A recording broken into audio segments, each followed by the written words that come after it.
Hello everyone, welcome back to my channel. So are the pregnant women now fighting in Ukraine? Well, if this is the case, how low one can go, right? As far as the evil government.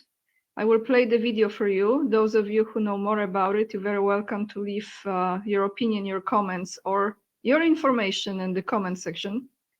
We will also look into the case of the Ukrainian man who I presented to you yesterday, and I will replay this video briefly, just to remind you and show to those of you who have not watched my video yesterday.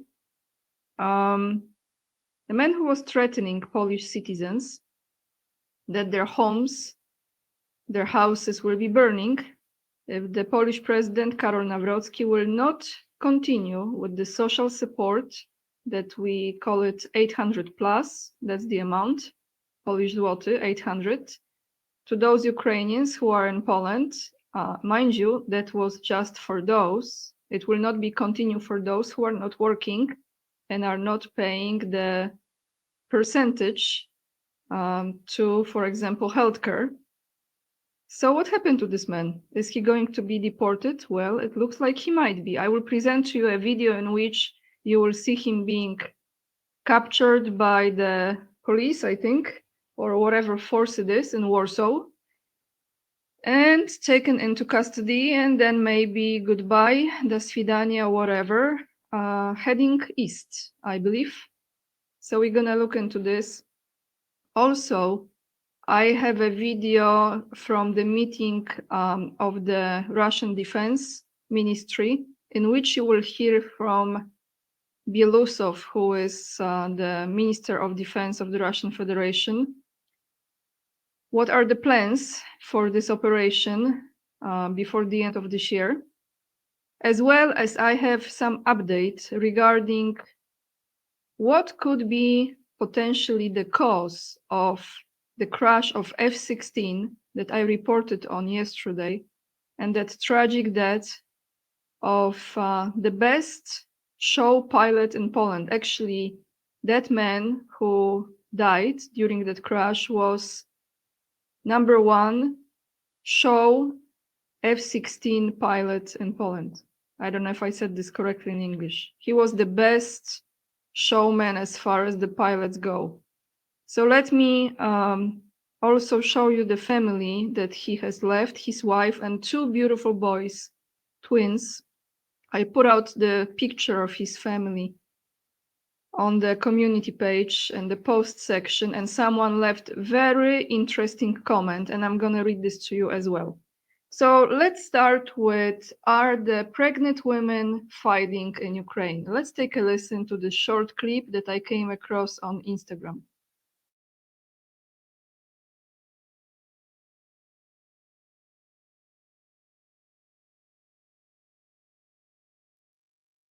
Pregnant women are now being forced to fight on the front lines in Ukraine, with 70,000 women in the military, up 20% from the start. And this is information from a Ukrainian source saying that some are crouching in trenches, living under bombardment while they are pregnant. One 39-year-old woman hid her pregnancy until she started bleeding while in the military. A free country does not need pregnant women to defend them. Ukrainian men are the biggest population leaving the country as they don't want to fight anymore. Zelensky instead is now putting women on the front line, protecting his $1.2 billion real estate investment in Ukraine. Mobile pregnancy clinics are now all along the front line, as after birth, they're immediately sent back into the military. And there's no information on really where these babies are going. Remember, guys, this is the country that's supposedly winning. This is what NATO has caused, and this is what NATO will continue to cause. Comment below your thoughts on this matter. Pregnant women are now being forced to fight on the...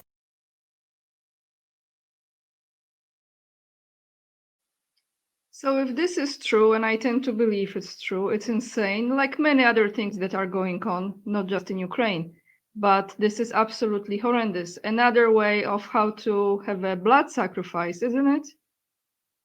Isn't it?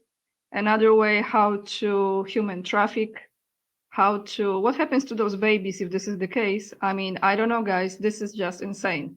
But shall we be surprised how evil can be? So now, as we talk about Ukraine and the front line, perhaps this one will end up there as well. So yesterday I presented to you a video in which the man, let me just share it and I will turn off the sound. I will present it to you this video in which this guy was threatening Polish citizens, like I told you in the beginning of this video today. He was presenting the homes that have been set on fire, and he said if Polish president will not continue with the social support, that's what Poland should expect, and that Poland should make some form of calculation. It's not worthy, just continue with the support, otherwise places will be burning. So what happened to this man? Let's take a look. And this is the operation. Warsaw police found him. Well, he had a TikTok account, so that's very easy. He's 29 years old, and he was threatening to set on fire our country. This is how he looks like right now. He's being delivered. Interesting, huh? I mean, he really was thinking that he will be just left alone like that. I think it's a very good example to show, and I really hope that he will not just be released, but there will be a deportation.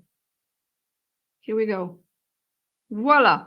So let's read the official article about this. Let me read you what it says. One moment. The Ukrainian threatened the Poles with arson, in the background 800 plus. Warsaw police officers detained a 29-year-old Ukrainian who threatened to set fire. It was supposed to be a form of retaliation in the event of deprivation of the 800 plus benefit from non-working Ukrainians. The police said that the 29-year-old was detained in Praga Południe. This is one of the parts of Warsaw. He is to be questioned later today. The Warsaw Police Headquarters has established cooperation with the Vistula Border Guard Unit, where a request for deportation will be submitted, a short announcement said. The case of a Ukrainian who threatened to set fire to Polish homes on social media if the rules for granting 800 plus were changed was publicized online by Law and Justice MP Dariusz Matecki. After the 29-year-old was detained, the politician expressed the hope that the man would be banned from entering Schengen countries and would be sent to the front. So here, just this tells you what I told you already many times. President Karol Nawrocki announced on Monday, this was this last Monday, that he had vetoed the amendment to the Act on assistance to Ukrainian citizens. He argued that 800 plus should be only received by Ukrainians working in Poland. And on Monday, the same received the presidential bill assuming, among, for example, access to benefits and healthcare only for those working and paying contributions in Poland. So pretty much common sense, right? Don't you think? Here we go. Such a heroi. Such a heroi. Such a hero. So now, where shall I take you? Let's stay with the subject of Ukraine, and then we go to the tragic F-16 crash in Poland. So let's go to Sergei Belousov, I think that's his name, who is Andrei Belousov, who is the Russian defense minister, and he gave a detailed report on the special military operation against Ukraine. What I'm gonna do, I'm gonna play his voice at first, and then I'm gonna read you the subtitles because some of you are too lazy to read. I've noticed the comments, but guys, that's not the attitude to survive these times, I'm telling you. So let me mute myself first, and then I'm gonna read you what he said.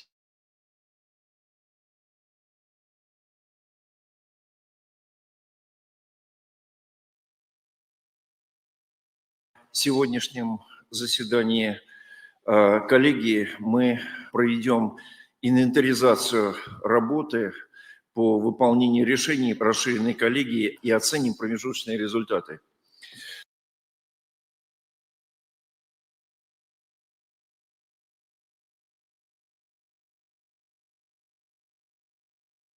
So he's saying that at the board meeting, he will be presenting the results. So let me read you what he says. Let's see what results we achieve by the end of the current year. On this basis, we will plan our activities for the next year. Next year. In December at the board meeting, we will report the results of our work to the Supreme Commander-in-Chief. Last year, at the extent meeting of the board, 10 priority areas of activity for the Ministry of Defense were identified. The key one, of course, is ensuring victory in the special military operation and the implementation of the goals defined by the Supreme Commander-in-Chief. I would like to note the increase in the rate of advancement of our troops this year. If at the beginning of the year we were liberating 300 to 400 square kilometers monthly, now it is 600 to 700. Significant damage was caused to the military and industrial infrastructure of the Kiev regime this year. The Kiev regime. This year, we carried out 35 massive and group strikes on 146 critical enemy targets. As a result, the infrastructure of 62% of key enterprises of the military industrial complex of Ukraine was damaged. 62%. I would particularly like to note the strikes that reduce the ability to increase production, as well as those carried out on logistics centers and launch sites for long-range strike drones. The combat potential of the Ukrainian armed forces has been significantly decreased. This year alone, the SDU lost more than 340,000 servicemen and over 65,000 units of various weapons. The supply of tactical EUVs to the troops has significantly increased. This certainly had a positive impact on the course of military operations. It is necessary to complete work on creating an effective system for providing UAV troops, including logistics and repairs. It is also necessary to increase the pace of training UAV operator crews and speed up the implementation of necessary organizational and staffing measures. We have equipped the troop groups, when I'm reading, it's not full sentence. We have equipped the troop groups with effective electronic warfare means, including trench warfare. The third key point is increasing the speed of movement of tactical groups. This year, 22,725 units of motorcycles ATVs and buggies were delivered. By the end of the year, it is planned to transfer another 12,186 units of this equipment to the troops. Next, the most important aspect of combat operation is increasing awareness at the tactical level. Since last year, we have started to create a system of vaults. In September to November, we will conduct its experimental combat testing. Then we will begin schooling, I think that's how we say it, the system to all troop groups. The key issue for ensuring the introduction, sorry, one moment, what did I say? The key issue for ensuring the introduction of offensive action remains the staffing of troops. Work in this direction is proceeding successfully. This year we have increased the plan for recruitment for military service under contract. The recruitment plan indicators are generally being met. So I'm just thinking when he mentioned those like motorcycles, for example, don't you think this is like mainly the drone war, isn't it? It's a drone war. So this is completely new form of warfare. And I'm just, as someone who's not an expert, but I'm just thinking the use of motorcycles or other vehicles, they are going to be destroyed anyway. So I don't know. I'm not an expert, but if they are using the drones, maybe they should just fight drone against drone and that's it. I don't know. What's the point to even send people there, right? Well, there are people who operate those drones, so then I get it. But war is a great business, isn't it? So now, since we are talking about the military stuff still, let's go to this tragedy again, because I really want to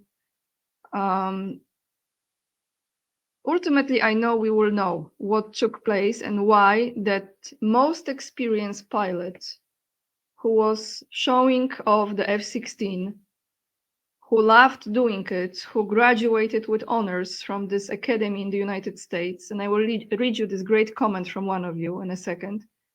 What happened? How come this man has crashed and he died? You know, I was thinking about this yesterday because something just doesn't sit right with me. I had a thought and someone shared it in the comments that this could be some health issue. Maybe he experienced a stroke or something with his awareness. Maybe he lost conscience. And I was thinking, you know, I don't know. Let's be honest. The implementation of this, you remember? The vaccines? A lot of people, the most healthy and well-trained athletes just drop on the fields of playing the games and practicing sports, the most healthy people. So that could be an option. I was thinking about it. Was he vaccinated? Probably he was. Of course, not everyone dies from it, but a lot of people do. Of course, no media is reporting on it. You have to do your own research and dig into it. How many people, young people, are just passing away all of a sudden. So I was thinking about this. But I was thinking that it could have something else to do with his connections, informations, or things that no one maybe is really considering, that has nothing to do with health, but more with insider knowledge, let's put it this way. But I came across this. This is the latest report. What it says that there is a new information on the F-16 crash in Radom. Footage reveals what the air traffic controller did. So now they are saying that there was an issue with coordinating two planes that were in the air. Let's read this. During the rehearsals before the air show in Radom, there was a dangerous incident involving two planes. TVN24, its Polish TV station, reported. The station has obtained the content of radio recordings which show that on the day of the F-16 crash, the air traffic controller transmitted incorrect information to the pilots. So recordings from Radom have been revealed. Air traffic controller allegedly confused planes.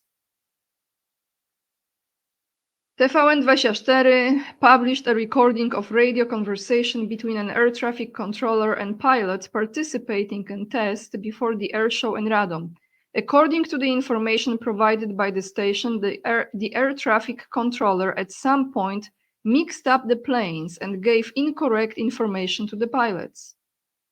Based on the recordings, it was established that while waiting for permission to conduct exercises over the airport in Radom, the F-16 pilot, so the one who died, Major Maciej Slap Krakowian, reported to the controller that the FA-50 trainer aircraft had crossed the flight level in its immediate vicinity. The F-16 pilot was to receive information intended for the FA-50 in response, including a message that the sector belonged to him. Radio correspondence was poorly conducted by both sides. So this is one of the reasons, as they are reporting now, that the air traffic controller is responsible for miscommunication that led to this tragedy. Maybe, I don't know. I think there is more than that. But yesterday I put out a picture. I found a picture of his beautiful, a really beautiful family. And it looks like they are all models, but this was a photo shoot, I think, for one of the magazines in Poland. So of course, this is like professional photo done. He had two boys, two twins, beautiful boys, beautiful sons, Oleg and Mikołaj, the names of those two boys. They started in Poland the fundraising for those two children, and they already have gained some really nice amounts for those kids. But you know, you cannot justify the absence of the father. Looks like beautiful family, like he really had a great family. You can feel the energy from this picture. But someone said few very nice things here, and I want to acknowledge you. Denise Michelle, you said this. He graduated with full honors from the United States Air Force Army. I would like my government to send an honor guard to Poland so that this family can at least receive the American flag from one of his Air Force superiors. Since he wore the USAF uniform, he is technically entitled to a US military funeral. Pete Hexet, can we make this happen? And Mr. President Nawrocki, you will be in the USA next week. Please ask President Trump to help. Spoczywaj w pokoju means rest in peace, bracie, it's a brother. Thank you so much. Really beautiful comment. You know what? I actually agree with you because he spoke so highly, and I showed you this yesterday, the interview that he gave about his experience in the academy in Colorado, in state of Colorado. And he returned to Poland with all that experience, with that training, with the knowledge he gained there.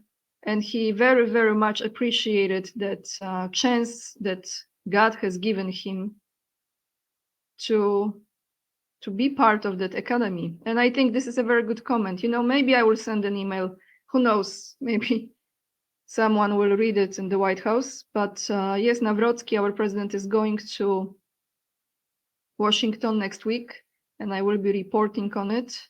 I was thinking to take a trip next week, but I think I will focus on that visit that will be in Washington next week, and my trip will be after that. So I'm sure this topic might be brought up during the visit. Maybe someone in the press will also mention that, but it doesn't hurt to send, you know, now with the social media, you can always send direct messages. Sometimes they are blocked, But you would be surprised how many of those people, the high rank positions, they have the social media people and they actually read those comments and it reaches them. Even President Trump, I know that some people don't believe it, but it's true. You send letters to him, and trust me, a lot of things actually get to him. So you would be surprised. But that's all I have for you today.